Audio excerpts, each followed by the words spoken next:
ప్రధానంగా రైతులను ప్రజలను పట్టి పీడిస్తూ ఉండే సమస్య ఏదంటే రెవెన్యూ సమస్య. ఎందుకంటే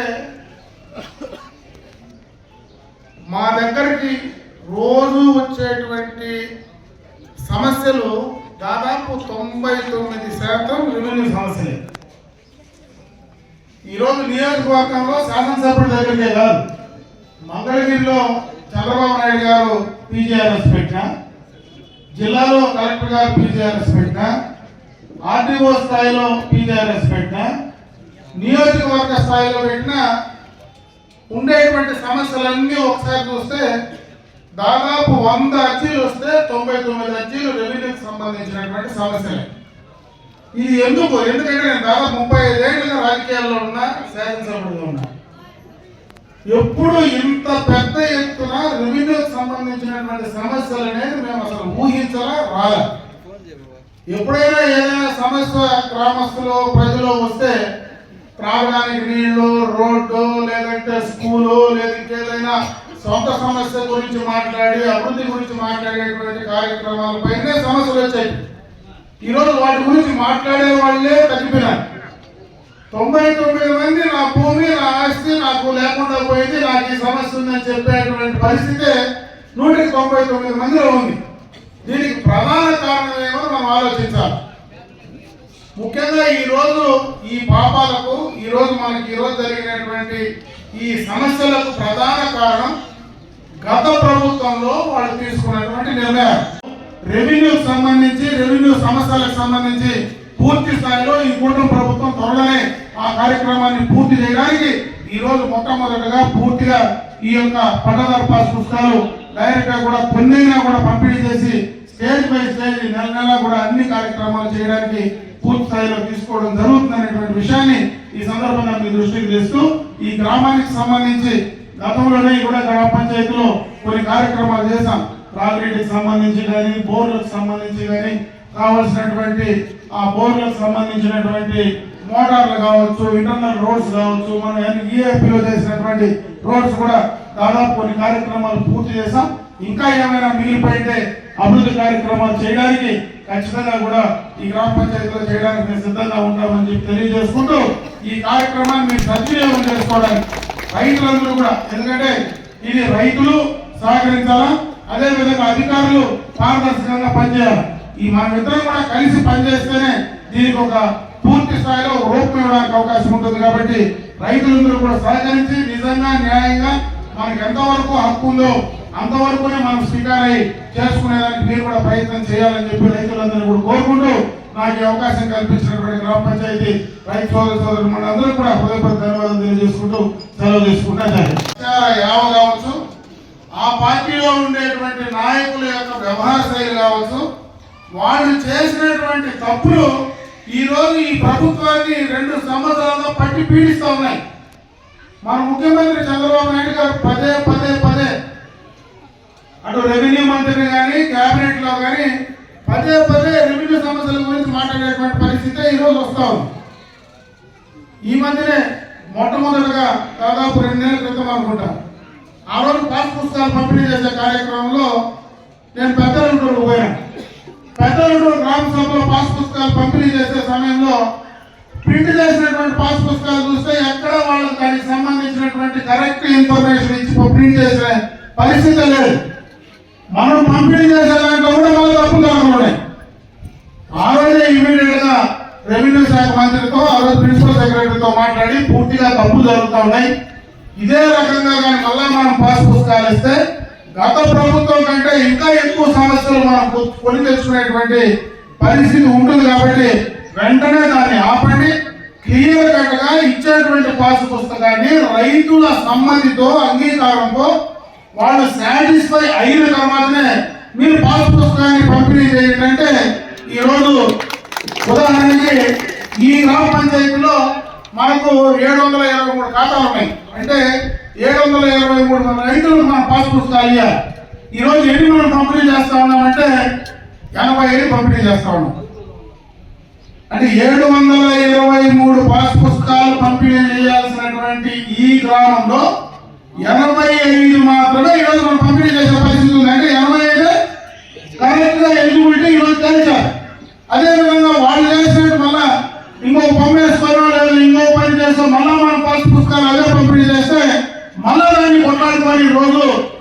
ప్రజాప్రతినిధులు అధికారుల దగ్గరకు దారం కట్టుకో తిరగాలి. అందుకే ఈ రోజు ప్రభుత్వం చిత్తశుద్ధితో కరెక్ట్ గా ఉండేటువంటి పాస్ పుస్తకాలే పంపిణీ చేయాలా. అధికారం ఇదివరకు అయితే ఏదైనా రెవెన్యూలో కరెక్షన్ చేయాలంటే నేరుగా జేసీ గారికి పోవాలా, లేదంటే కలెక్టర్ పోవాలా, లేదంటే గవర్నమెంట్కి పోవాలి. ఈరోజు దానిపైన కూడా అధికారాన్ని కూడా కింద స్థాయికి బదిలీ చేయించాలి. ఈరోజు ముఖ్యమంత్రి గారు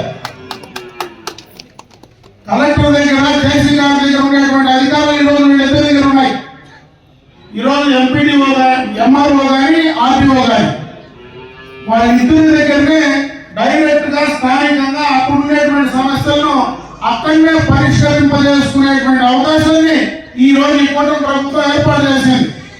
ఈరోజు ఉదాహరణకి ఈ గ్రామంలో చూస్తే ఇంకా 309 సర్వే నెంబర్ కరెక్షన్స్ ఉన్నాయి. ఇప్పుడు ఆర్టీఓ గారు ఏం చెప్తున్నారంటే ఆ సర్వే నెంబర్ కరెక్షన్స్ కూడా మేము కంప్లీట్ చేస్తా ఉన్నాం. త్వరలోనే ఆ 309 కూడా మేము ఇచ్చేయబోతా ఉన్నాము. ఈ 80 అవి కూడా ఇస్తామంటున్నారు. ఈ రోజు దాంట్లోనే ముటేషన్ అనేది పెద్ద సమస్యగా ఉండేది. ఈ రోజు ముటేషన్ కరెక్షన్ వచ్చి దాదాపు చనిపోయినటువంటి ఉన్న ఇంటి పెద్ద పట్టాదారు ఖాతా ఉంటే ఆయన చనిపోతే మళ్ళీ ముటేషన్ కరెక్షన్ చేస్తూ ఆ ఇంట్లో ఉండేటువంటి ఎవరైతే హక్కుదారులు ఉంటారో వాళ్ళపైన ముటేషన్ ఇవ్వాలి. కొన్ని ల్యాండ్ మనం అమ్మేసుకుంటే కొంటే ఆ ముటేషన్ మళ్ళీ ట్రాన్స్ఫర్ చేయాలి. ఇవన్నీ కూడా కంప్లీట్ చేసి స్టేజ్ బై స్టేజ్ పక్కాగా ప్రభుత్వ ఎంబ్లంతో ఏ నాయకుడు కానీ ఎవరు బొమ్మ లేకుండా ప్రభుత్వ ఎంబ్లంతో పూర్తి స్థాయిలో పట్టాదారు పాస్ పుస్తకాలు ఆ గ్రామంలో ఉండేటువంటి భూమి ప్రతి సెంటు కూడా ఎవరికైతే ప్రైవేట్ గా ఉండేటువంటి ప్రతి సెంటు డైరెక్ట్ గా హక్కుదారికి ఇచ్చేటువంటి కార్యక్రమాన్ని ఈ రోజు ఈ కూటమి ప్రభుత్వం శ్రీకారం చుట్టింది.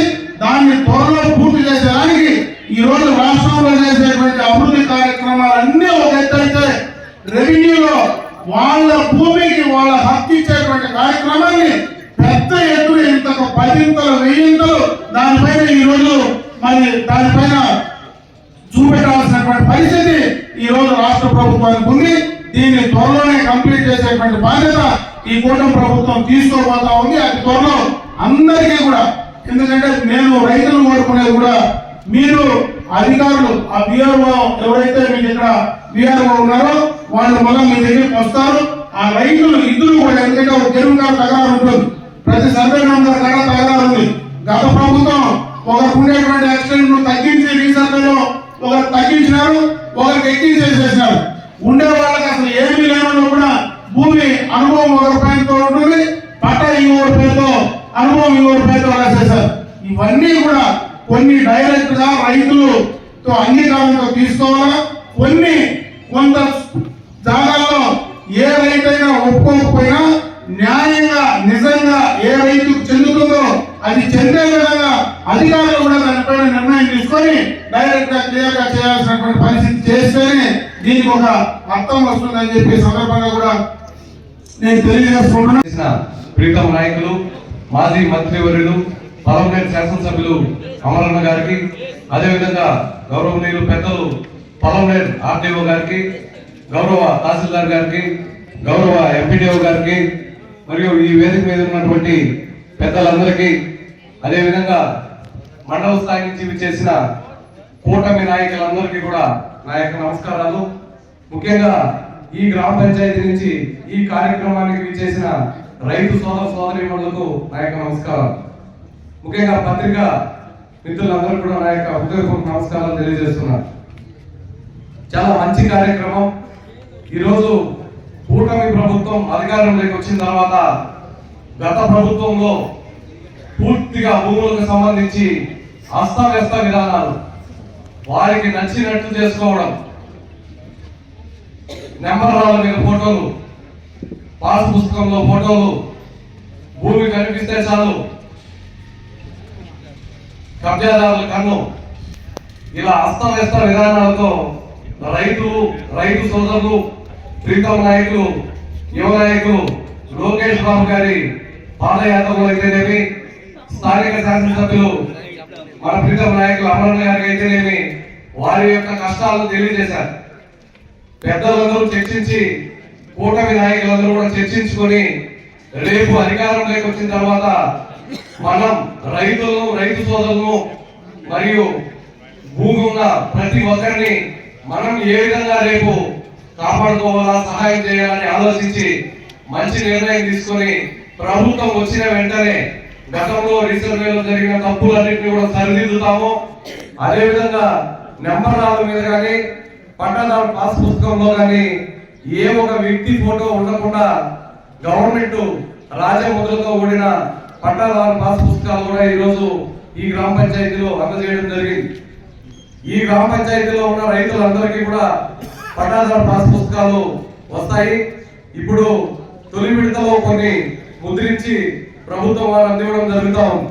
మనకి చేసినటువంటి గౌరవనీయులు మన ఎమ్మెల్యే సార్ గారికి, తర్వాత మండల ప్రజాప్రతినిధులకి, తర్వాత మిగతా సర్పంచ్ కల్లుపల్లి గ్రామ పంచాయతీ వారికి, తహసీల్దారు, తర్వాత ఎంపీడీఓ, మిగతా అధికారులకి, తర్వాత గ్రామ ప్రజలకు అందరికీ నమస్కారము. మనము గత నెలలో మనము పట్టాదారు పాస్ డిస్ట్రిబ్యూషన్ కార్యక్రమం చేపట్టడం జరిగింది. ఇది రెండో ఈ గ్రామ పంచాయతీలో ఈ రోజు చేపట్టడం జరిగింది. ఈ పట్టాదారు పాస్బుక్ లో ముఖ్యంగా 2 సెక్యూరిటీ ఫీచర్స్ ఉన్నాయి. ఇందులో మనము ప్రస్తుతం రాజముద్రతోటి పట్టాదారు పాస్ పుస్తకాలను పంపిణీ చేయడం జరుగుతుంది. తర్వాత QR కోడ్ తోటి కూడా పాస్ పుస్తకాలను పంపిణీ చేయడం జరుగుతుంది. గత నెలలో పంపిణీ చేసినప్పుడు కొన్ని సమస్యలు వచ్చినాయి. ఆ సమస్యలను అధిగమించి ప్రతి రైతుతో వాళ్ళ సర్వే నంబర్లను ఉన్న ఆర్ఓ డేటాను తర్వాత పర్సనల్ ఇన్ఫర్మేషన్ ని కూడా సరిచేసి ఇప్పుడు కొత్తగా పాస్ పుస్తకాలను ప్రింట్ చేసి రైతులకు ఇవ్వడం జరిగింది. మనకు కల్లుపల్లి గ్రామంలో ఇప్పుడు 40 పాస్ పుస్తకాలు వచ్చాయి. ఇంకా నెక్స్ట్ మంత్ లో ఇంకా కొన్ని కరెక్ట్ గా ఉన్న పాస్ పుస్తకాలు పంపిణీకి డిస్ట్రిబ్యూట్ చేస్తాము. ఇంకా కొన్ని ఖాతాలకు సంబంధించి కొన్ని కరెక్షన్స్ ఉన్నాయి. ఆ కరెక్షన్స్ అన్ని కూడా క్యారీ అవుట్ చేసి రైతులందరికీ కూడా 2-3 నెలల్లో అందరికీ కూడా తప్పులు లేని పాస్ పుస్తకాలను పంపిణీ చేయడం జరుగుతుంది. ఈ పాస్ పుస్తకాల్లో ఎటువంటి అంటే ఇప్పుడు పంపిణీ చేస్తున్న పాస్ పుస్తకాల్లో ఎటువంటి తప్పులు లేకుండా చేయడం జరిగింది. ప్రతి ఒక్కరు రైతుతో కూడా కన్సల్ట్ అయ్యి వాళ్ళ ఇన్ఫర్మేషన్ వాళ్ళకి చదివి వినిపించి వాళ్ళ ఈకేవైసీ తీసుకొని ప్రింట్ చేయడం జరిగింది. కాబట్టి ప్రతి ఒక్కరు కూడా ఇక్కడ తప్పులు ఏమి దొరకలేదు. ఏదైనా ఇంకా మిస్టేక్స్ ఉంటే కూడా మా దృష్టికి తీసుకొని వస్తే అన్ని కూడా సరిచేసి 2-3 నెలల్లో కూడా తప్పులు లేని పాస్ పుస్తకాలను పంపిణీ చేయడం జరుగుతుందని చెప్పి నేను తెలియజేస్తున్నాను. ఈ గ్రామానికి సంబంధించి మొత్తము 723 ఖాతాలు ఉన్నాయి. అందులో ఎక్కువగా కోరిలేషన్ మిస్టేక్స్ ఉన్నాయి, 309 మిస్టేక్స్ ఉన్నాయి. ఇవన్నీ కూడా సరిచేయడం జరుగుతుంది. తర్వాత మిలేషన్ కొంతమంది డైట్ పర్సన్స్ ఉన్నారు, వాళ్ళందరికీ కూడా ప్రక్రియ చేపట్టి వాళ్ళ లీగల్ హెయిర్స్ కూడా పట్టాదారు పుస్తకాలను పంపిణీ చేయడం జరుగుతుంది. తర్వాత ఈ కార్యక్రమానికి సంబంధించి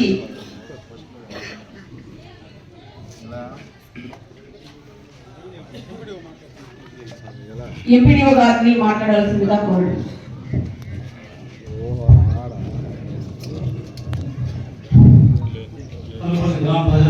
గౌరవ శాసనసభ్యులు శ్రీ అమర్నాథ్ రెడ్డి గారికి, అదేవిధంగా మన ఆర్డీఓ మేడం గారికి, తహసీల్దార్ మేడం గారికి, అదేవిధంగా మన సోమశేఖర్ గౌడ్ మండల అధ్యక్షుల వారికి, అదేవిధంగా మన ఏడూరు ప్రతాప్ రెడ్డి గారికి, ఇతర రాజన్న గారు రాలేదనుకుంటాను, మండలంలో జరుగుతూ ఉంది. ప్రతి ఒక్క మంచి కార్యక్రమానికి ఒకే మాట చెప్తాను నేను, మన ఎమ్మెల్యే గారు ముందుంటారు. ఏ కార్యక్రమం అయినా కానీ మన ఎమ్మెల్యే గారు అంటే నేను పొగడడం కాదు, వాస్తవం చెప్తా ఉన్నా. నేనేదో పొగడాలని ముఖస్థుతి కోసం నేను చెప్పడం లేదు. మంచి కార్యక్రమాలు ఏదైనా కానీ 10 మందికి ఉపయోగపడుతుంది ఈ కార్యక్రమం అంటే దానికి మొట్టమొదటి ప్రాధాన్యం ఇచ్చేవాడు, ఎంకరేజ్ చేసేవాడు. అటువంటి కార్యక్రమాన్ని ఎంకరేజ్ చేసేవారు మన ఎమ్మెల్యే గారు. నేను 89లో ఉద్యోగంలో చేరినాను.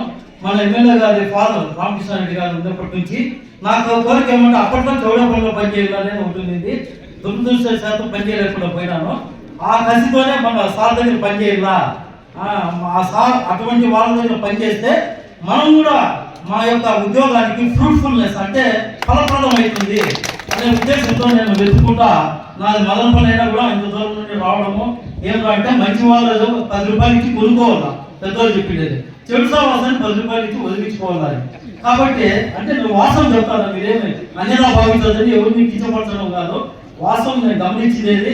నేను కూడా 36 ఏళ్ళు సర్వీస్ నాకు. ఈ జిల్లానే నాది కూడా ఎస్వై చిత్తూరు డిస్టిక్కే. మదనపల్లి నేటివ్ అనమాట.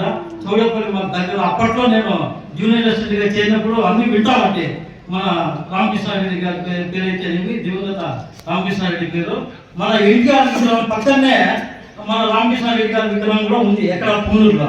ప్రతిరోజు బస్సులు బయట వచ్చేటప్పుడు నేను అనుకుంటా ఉన్నా, రామారావు గారు పక్కన సార్ రామకృష్ణారెడ్డి గారి విగ్రహం ఉంది అంటే దాని అర్థం ఏమంటే ఎంత ప్రాధాన్యం ఇచ్చింది ఈ యొక్క వంశానికి అనేది మనం ఆలోచించాలన్నమాట. నేను అది కాకుండా మన సార్ దగ్గరికి వెళ్ళినప్పుడు కూడా రకరకాలుగా చాలా మంది బాధపడతా ఏడొస్తా ఎమ్మెల్యే ఇంటి దగ్గరికి పోతారు. జనరల్గా నాకు ఈ సమస్య ఉంది, ఆ సమస్య ఉంది అని పోయేటప్పుడు సంతోషంగా పోతారు. ఇది గమనించినాను.